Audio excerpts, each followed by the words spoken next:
नमस्कार दोस्तों, all India fact channel में आपका स्वागत है। दोस्तों, हम आपको आज ऐसे एक दर्दनाक घटना की कहानी सुनाने वाले हैं जिसे सुनकर आपके पैरों तले से जमीन खिसक जाएगी। दोस्तों, अगर आपको हमारी वीडियो अच्छी लगी तो प्लीज़ हमारे चैनल को शेयर करें, सब्सक्राइब करें और बेल आइकन दबाएं। दोस्तों, ये घटना है दिल्ली के वसंत कुंज इलाके की। ये घटना है 25 फरवरी 2024 की करतार सिंह हत्याकांड की। दोस्तों, इसे आप सुनकर जैसे ही गटर में सफाई करने वाले लोग कर्मचारी गटर में सफाई करने के लिए वाटिका पार गटर पहुंचते हैं, वहां पहुंचकर उन्हें एक बहुत ही खराब बदबू आती है। बदबू को जैसे उसके नजदीक जाया जाता है और जाकर जैसे ही देखते हैं तो उनको एक व्यक्ति की लाश दिखाई देती है और वो लाश को देखकर उनके पैरों तले से जमीन खिसक जाती है। जैसे ही पुलिस पहुंचती है, पूरे इलाके में, पूरे क्षेत्र में सनसनीखेज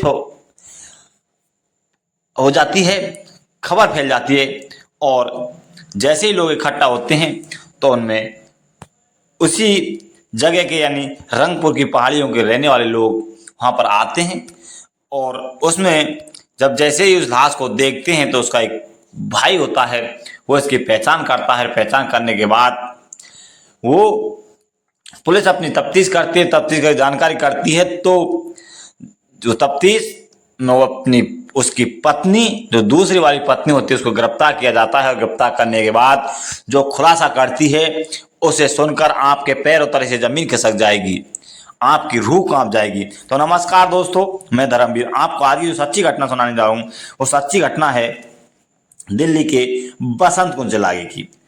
25 फरवरी को दोस्तों कुछ लोग जो गटर के सफाई कर्मचारी होते हैं वो वाटर पार्क में के गटर को सफाई करने के लिए जाते हैं और वहां जाकर देखते हैं तो एक वहां को लाश दिखती है। दोस्तों, जैसे ही लाश को देखते हैं, लाश को देखकर वो जोर जोर से चिल्लाने लगते हैं। वहां पर लोग इकट्ठा हो जाते हैं।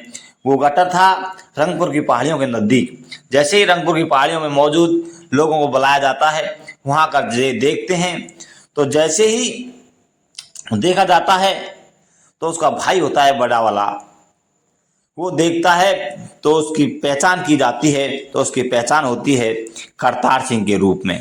दोस्तों, क्योंकि उसके हाथ पर साफ दिखाई दे रहा था करतार सिंह सीमा, जो कि उसकी पहले वाली पत्नी का नाम था। ये सुनकर अब पुलिस उसकी जानकारी जुटाती है। जानकारी में जैसे ही उसकी पत्नी से पूछा जाता है, उसका पिता होता है पिल्लाराम, जिससे पूछा जाता है तो पिल्लाराम भी यही कहता है कि हमने काफी जगह तलाश करने के बाद 25 फरवरी को यानी उसके 12 दिन के बाद इसकी गुमशुदगी की रिपोर्ट दर्ज कराई है। अब पत्नी से पूछा जाता है, पत्नी भी यही कहती है कि हमने जगह जगह ढूंढने की कोशिश की, नहीं मिलने के बाद हमने इसकी गुमशुदगी की रिपोर्ट दर्ज कराई है। दोस्तों, जैसे ही इसकी जानकारी जुटाने की कोशिश की जाती है, रंगपुर की पहाड़ियों पर जाया जाता है तो रंगपुर की पहाड़ियों के बीच में जैसे ही खबर लगती है तो उसकी जो दूसरी वाली पत्नी किरण और उसकी साली के बारे में कुछ खबरें लगती हैं और पुलिस अब तुरंत उसकी साली और उसको किरण को गिरफ्तार कर लेते हैं। जैसे ही किरण को गिरफ्तार किया जाता है, किरण और उसकी साली पूरी खुलासा कर देती है और जो खुलासा करती है उसे सुनकर आपकी रूह कांप जाएगी। तो दोस्तों, वो कहती है, ये घटना स्टार्ट होती है लगभग 40 साल पहले से। ये कहानी स्टार्ट होती है 40 साल पहले की। 40 साल पहले हरियाणा के गुड़गांव जिले के मेवाती क्षेत्र से आकर पिल्लाराम अपने परिवार के साथ दिल्ली में आकर रहते हैं। दोस्तों, आए थे जो उस समय उसके 2 बेटे थे और उसके बाद दिल्ली में आकर बसंत कुंज इलाके में रंगपुर की पहाड़ियों पर रहकर एक छोटी सी झुग्गी झोंपड़ियां तान कर अपने परिवार का जीवन यापन कर लगते हैं। अब दोस्तों, उसकी पत्नी होती है रत्नी देवी, उसके 4 और बच्चों को जन्म दे देती है। अब कुल मिला के उसके जो पिल्लाराम होते हैं उसके 6 बच्चे हो जाते हैं और जो करतार सिंह होते हैं जो एक तीसरे नंबर का लड़का होता है। अब उन्हें पढ़ाना लिखना बहुत ही मुश्किल हो गया था क्योंकि 6 बच्चों की जिम्मेदारी और खुद की जिम्मेदारी संभालना, इसलिए अब पिल्लाराम अपने परिवार को सेटल कर देते हैं और सभी को धंधा अपना अपना काम धंधा सौंप देते हैं। जैसे काम धंधा सौंपा जाता है तो जो करतार सिंह होते हैं एक किराने की दुकान वहीं पर चलाते हैं। उसी किराने की दुकान पर बैठकर खूब अपना जीवन यापन करते हैं। किसी तरह कोई भी परेशानी का सामना नहीं था, लेकिन अब काफ़ी बड़े हो जाते हैं और बड़े होने के बाद उसकी एक सीमा नाम की लड़की से शादी की जाती है। शादी होने के बाद उनका जीवन जो करतार सिंह होता है बहुत ही बढ़िया से चल रहा था, क्योंकि किराने की दुकान पर उसकी अच्छी खासी इनकम हो जाती थी और वो इनकम के साथ साथ अपने परिवार को लालन पालन ढंग से कर रहा था। इसी बीच अब सीमा एक बेटी और एक बेटे को जन्म दे देती है। देने के 5 साल बाद कैंसर के कारण सीमा की मौत हो जाती है। अब दोस्तों, सीमा की मौत का सबसे ज्यादा धक्का लगा तो करतार सिंह को लगा था। अब उसकी जिंदगी एक तरह मायूस हो जाती है। अब परिवार वालों को भी काफी दुख था, लेकिन जो दुख सहन कर रहा था, वो महसूस कर रहा था, तो कर रहा था करतार सिंह। दुकान पर बैठकर अकेला एक सूना सूना सा महसूस कर रहा था। लेकिन दोस्तों, इसी बीच में 4 साल गुजर जाते हैं और 4 साल के बीच में अब उसकी मुलाकात एक किरण नाम की लड़की, जो झारखंड के केरला की रहने वाली होती है, उससे मुलाकात हो जाती है। अब वो वहीं से निकलती है, इधर उधर निकलती है। अब क्योंकि जो करतार सिंह वो भी अकेला था और उससे धीरे धीरे उनकी मुलाकात स्टार्ट हो जाती है। दोनों की मुलाकात बढ़ जाती है और मुलाकात बढ़ने के बाद अब ये मुलाकात प्यार में तब्दील हो जाती है, प्यार में बदल जाती है। दोनों के बीच प्यार हो जाता है। अब दोस्तों, यही प्यार अब 4 साल के बाद दोनों अपनी पति पत्नी की तरह एक साथ रहने लग जाते हैं। और अब रहते हुए उनको 4 साल बीत जाते हैं, लेकिन अभी भी जो उसकी पत्नी होती है किरण, उसके अब तक कोई भी बच्चा नहीं होता है। लेकिन दोस्तों, इसी बीच अब बच्चे की कमी महसूस कर रही थी, लेकिन उसको खुश करने के लिए करतार सिंह एक लड़का गोद ले लेता है और गोद लेने के लिए वो उनका लालन पालन करने लग जाता है। हंसी खुशी सब कुछ चल रहा था। लेकिन इसी बीच जो किरण के गांव की एक लड़की होती है, उसकी शादी यहीं पर हो जाती है। दोस्तों, जैसे ही उस लड़के का नाम होता है प्रभा, प्रभा की शादी हो जाती है महिपालपुर के राम बाबू से। अब जैसे ही राम बाबू से शादी हो जाती है तो अब राम बाबू के घर किरण का आना जाना लगा रहता है। कभी किरण राम बाबू के घर आ जाती है, राम बाबू कभी किरण के घर आ जाता है। इसी बात को लेकर दोनों के बीच अब नजदीकियां भी बढ़ने लग जाती है। दोस्तों, नजदीकियां जैसे ही बढ़ती है, अब किरण का झुकाव राम बाबू की तरफ हो जाता है। अब दोस्तों, इस ऑफर को ठुकराने के लिए राम बाबू भी बिल्कुल ही नाखुश नहीं था। इस ऑफर को पाने के लिए राम बाबू भी तैयार हो जाता है और इसी बीच अब दोनों के बीच शारीरिक संबंध बनना स्टार्ट हो जाते हैं। अब राम बाबू और किरण की भी नजदीकियां बढ़ने लग जाती हैं। इस खबर से अब कुछ ही समय के बाद जो करतार सिंह होता है, उसको इस खबर का पता चल जाता है। अब वो उसकी पत्नी किरण से कहता है कि राम बाबू का अब घर आना जाना बंद करो। दोस्तों, इस बात से वो नाराज थी, नाखुश थी और इसी सिलसिले को लेकर 7 फरवरी को वो राम बाबू के साथ भाग जाती है, चली जाती है। लेकिन जो किरण होती है, उसकी एक छोटी बहन होती है जिसकी उम्र 22 साल होती है, जिसका नाम होता है सलीना। दोस्तों, सलीना भी अब अपनी बहन के पास रहने लग जाती है, बहन के पास आ जाती है।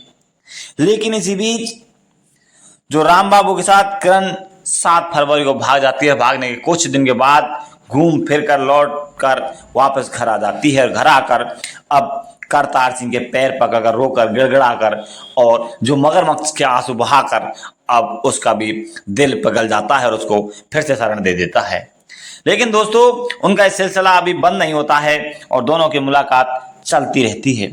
इसी बीच अब 13 फरवरी को दोस्तों जो राम बाबू होता है वो करतार सिंह के घर आ जाता है। घर आने के बाद करतार सिंह और राम बाबू दोनों बैठकर दारू पीते हैं, शराब पीते हैं। शराब पीने के बाद दोनों में झगड़ा हो जाता है।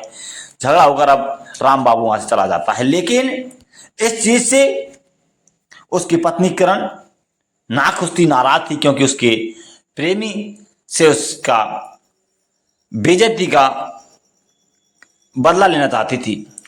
अब राम बाबू जाने के बाद अब दोनों के बीच अब अगले दिन जैसे ही 14 फरवरी आती है, और 14 फरवरी को आपको पता है वैलेंटाइन डे होता है, जिसमें हजारों लोग अपना प्यार का इजहार करने के लिए तैयार रहते हैं। तो दोस्तों, एक खूबसूरत अच्छी जो सालनी होती है, झारखंड की रहने वाली जो किरण, उसकी छोटी बहन होती है, वो वहीं पर रहती ही। अब इधर जो ये करतार सिंह होते हैं, उसकी तरफ झुकाव हो जाता है। छोटी बहन सालनी की तरफ झुकाव हो जाता है, उससे बहुत ज़्यादा प्यार करने लगता था, उसे बहुत ज़्यादा चाहता था, उसकी तरफ इशारा करता था, उसे अपना बनाना चाहता था। अब दोस्तों 14 फरवरी को जो सालनी होती है अपनी बहन के साथ, किरण के साथ राम बाबू के घर चली जाती है। दोस्तों, राम बाबू की जो पत्नी होती है प्रभा, वो अपने मायके चली जाती है, अपने गांव चली जाती है। अब जो करतार सिंह होते हैं, जब अपने किराने की दुकान पर अपने बेटे को बैठाकर अपना प्यार का इजहार करने के लिए वो राम बाबू के घर चले जाते हैं। राम बाबू के कमरे पे पहुंच जाते हैं, और पहुंचने के बाद जैसे ही वहां सालनी को देखते हैं, सालनी की तरफ इशारा करते हैं, और जैसे ही मौका पाते हैं, मौका पाकर सालनी का हाथ पकड़ लेते हैं। हाथ पकड़ने के साथ उसके साथ शारीरिक संबंध बनाने की कोशिश करते हैं, छेड़खानी करने की कोशिश करते हैं। इस बात को सुनकर, इस बात को देखकर तुरंत सालनी रसोई के अंदर जाती है और एक खंजर लेकर आती है, एक चाकू लेकर आती है। जैसे ही चाकू लेकर जो करतार सिंह के पेट में घोंप देती है, घोंपने के बाद जैसे ही पेट में खून की धार बहने लग जाती है, फिर से बाहर निकालती है और फिर से एक बार दोबारा से उसके पेट में मार देती है। 2 घाव लगने के बाद बहुत ज़्यादा खून बहने लगता है, और करतार सिंह अब छत पर धड़ाम से गिर जाता है। लेकिन उसकी पत्नी थी, इस चीज़ को लेकर परेशान हो जाती है, लेकिन ना खुश नहीं थी, वो इस चीज़ को लेकर खुश थी, क्योंकि अब राम बाबू और उसके पत्नी के बीच का जो कांटा था, करतार सिंह वो हमेशा हमेशा के लिए है। और सिंह को लबे लगाने का प्लान बनाती है, और वो सोचती है अगर ये अब जिंदा नहीं बच कारण से अपना चाकू लेती है और करतार सिंह के गले को काट दिया जाता है। काटने के बाद अब इसकी सूचना राम बाबू को दी जाती है। राम बाबू घर पर आता है और उसकी लाश को उसके ऑटो में रखकर उसे गटर के अंदर डाल दिया जाता है। गटर के अंदर डालने के बाद फिर से घर आ जाते हैं, और घर आने के बाद घर के जो खून के धब्बे होते हैं उन्हें साफ सुथरा कर दिया जाता है, और साफ सुथरा करने के बाद घर में रहने लगते हैं। किसी को कानों कान खबर नहीं लगती है कि आखिर ऐसा भी ये कर सकते हैं। दोस्तों, इसके बाद काफी दिन के बाद जैसे ही इस घटना का खुलासा होता है और पुलिस गिरफ्तार करती है, तो दोस्तों ये जो किया था, लेकिन हमको इसके अंदर ये बताई गई थी उसकी पत्नी, करतार सिंह की पत्नी किरण के द्वारा। लेकिन आप क्या इसको सत्य मानते हो, सही मानते हो क्या? क्योंकि जब 7 फरवरी के दिन किरण बाबू के साथ गई थी, उस समय जो सालनी होती है वो करतार सिंह के पास ही रहती थी।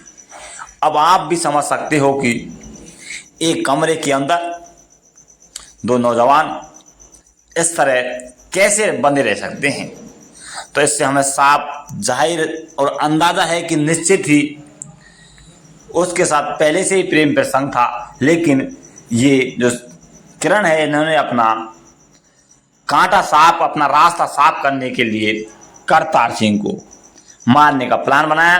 दोस्तों, इन्हें फिलहाल पुलिस ने जेल भेज दिया गया है, सबको जेल की रोटी खानी पड़ेगी। लेकिन दोस्तों, जो किरण ने अपने पति के साथ किया उसे के बारे में आप कमेंट बॉक्स में जरूर राय दें कि क्या गलत किया, सही किया, ऐसा उसे करना चाहिए था या नहीं करना चाहिए। आपसे निवेदन है, और आपको हमारी वीडियो अच्छी लगे तो प्लीज हमारे चैनल को एक बार सब्सक्राइब करें, शेयर करें, बेल आइकन दबाएं। जब तक के लिए नमस्कार, जय हिंद, जय भारत। जल्दी मिलने वाले हैं अगली वीडियो में।